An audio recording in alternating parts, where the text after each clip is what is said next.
Welcome back to Growth Within Podcasts.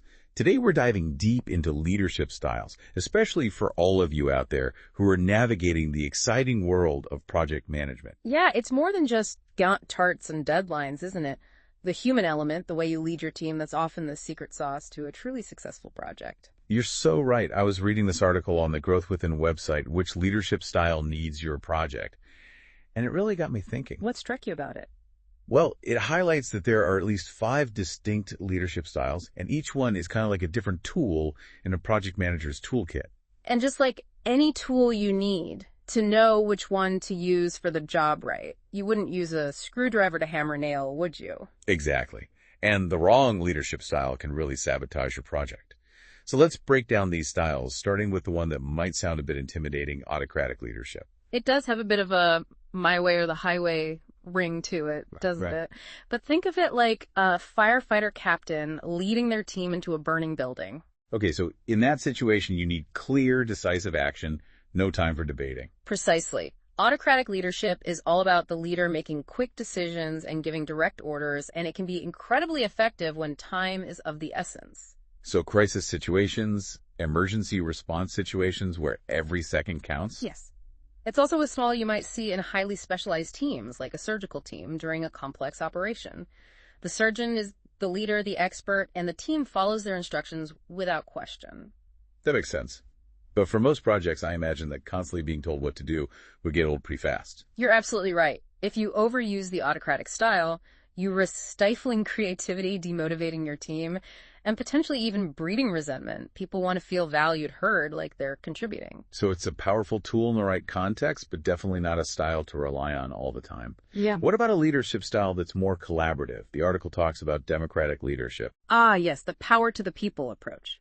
Imagine you're designing a new product, and you want input from all the stakeholders, the engineers, the marketers, the salespeople. You're bringing everyone to the table, gathering diverse perspectives, brainstorming solutions together. Exactly. And that's what democratic leadership is all about: shared decision-making, open communication, and valuing everyone's input. Think of it like a jury deliberating a case. Everyone gets a say, and the final decision is a collective one. I can see how this style would be incredibly valuable for projects that require a lot of innovation and creative problem solving, especially in fields like software development or research and development. Absolutely. When you tap into the collective intelligence of the group, you're more likely to come up with groundbreaking ideas and solutions you might have never considered on your own. But I imagine there are downsides to this approach too. Does it take longer to reach a decision when everyone has a voice? That is one of the potential challenges for sure. And if it isn't managed carefully, democratic leadership can sometimes lead to endless debates and analysis paralysis, which can slow down the project's progress. So finding that sweet spot between collaboration and efficiency is key. Exactly.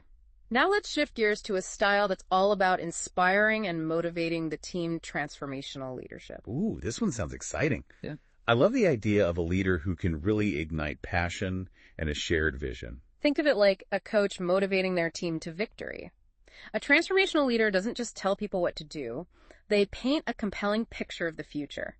They inspire people to buy into that vision, and they empower them to achieve it together. I bet this style is especially powerful for projects that require a lot of change management or pushing boundaries, like launching a new product line or restructuring a department. Precisely. You need that charismatic leader who can articulate the why behind the change, rally the troops, and create a sense of excitement and purpose. But not everyone is easily inspired, are they? Some people might be skeptical or resistant to change. You're right, and that's one of the potential downsides of this approach. Not everyone responds well to a highly visionary or emotional leadership style. Some people prefer a more practical, down-to-earth approach. And I imagine that a purely transformational approach could run the risk of losing sight of the details, the nitty-gritty tasks that need to get done to bring that vision to life. It's all about balance, right? Now let's move on to a style that's almost the polar opposite of autocratic leadership: laissez-faire. Ah, the hands-off approach. It's about trusting your team's expertise and giving them the autonomy to make their own decisions right. Exactly. Imagine a professor guiding a group of PhD students. They provide overall direction and support, but they trust their students to conduct their own research and explore their own ideas. So for highly skilled, self-motivated teams working on projects that require a lot of independence, This style can be incredibly effective. Absolutely. Think of research projects, creative endeavors, or even startup environments where innovation and agility are paramount. But I imagine this style would be disastrous for teams that lack experience or need a lot of structure and guidance. That's one of the key considerations. Laissez-faire leadership can lead to a lack of direction, accountability issues, and potential conflicts if the team isn't mature enough to handle that level of freedom. So it's a high-risk, high-reward approach, and it really depends on the team's dynamics and the project's needs. Right. And finally, we have a style that's all about putting people first. Servant leadership. Now, this one intrigues me. It sounds almost like a paradox. How can you be both a leader and a servant? It's a concept that's often misunderstood. A servant leader isn't about being a doormat or letting the team walk all over you. It's about prioritizing the growth and well-being of your team members above all else. So it's less about giving orders and more about empowering and supporting your team like a mentor guiding their mentees' development. Exactly. Servant leaders create a culture of trust, collaboration, and mutual respect. They listen actively, provide guidance and resources, and remove obstacles that hinder their team's success. I can see how this style would be incredibly valuable for projects that require strong teamwork and long-term commitment, like community development initiatives or healthcare projects. Absolutely. But as with any style, there are potential downsides. Servant leadership can sometimes lead to slower decision-making, especially if you're constantly seeking consensus, and it can be challenging to balance the needs of the team with the demands of the project. So knowing when to be supportive and when to be directive is key. You got it.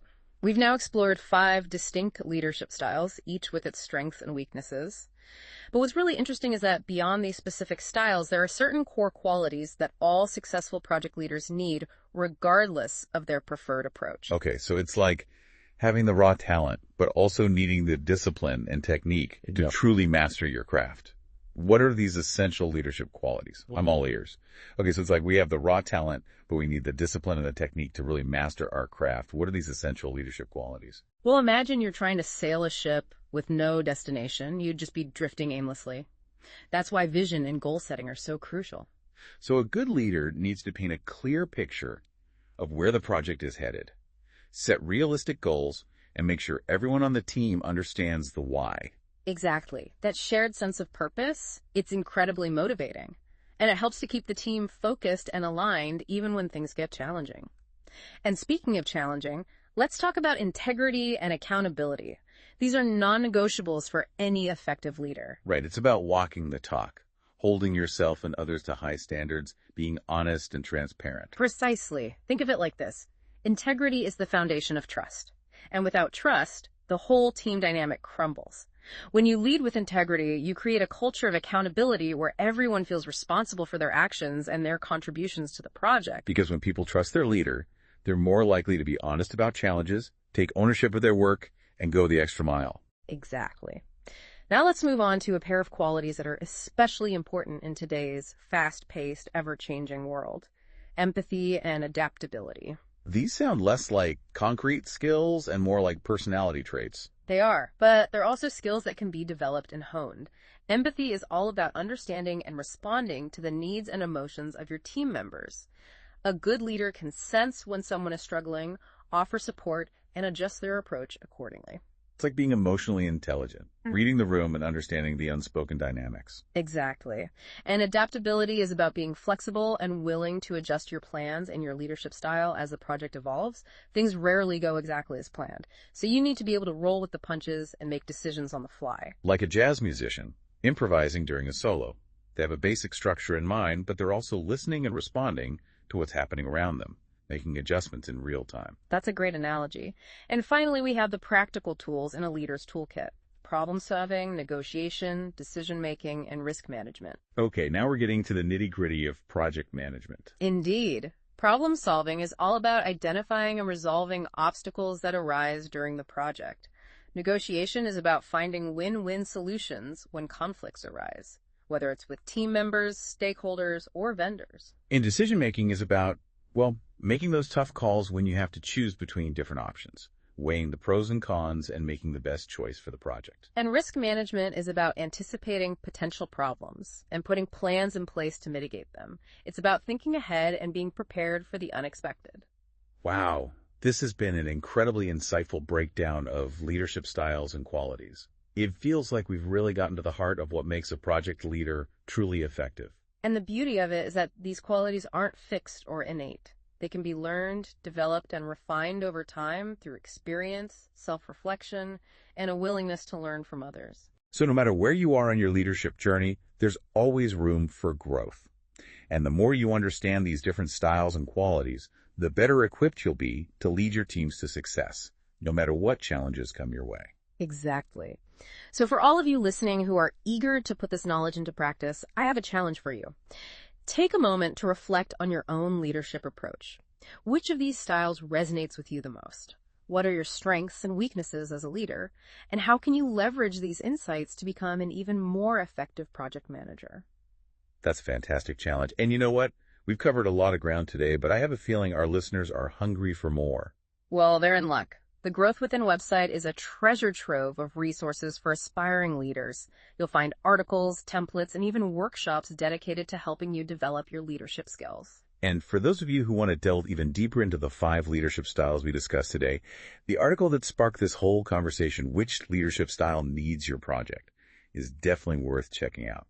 It's full of practical tips and real-world examples to help you choose the right leadership approach for your next project. And remember, great leadership isn't just about delivering projects on time and within budget.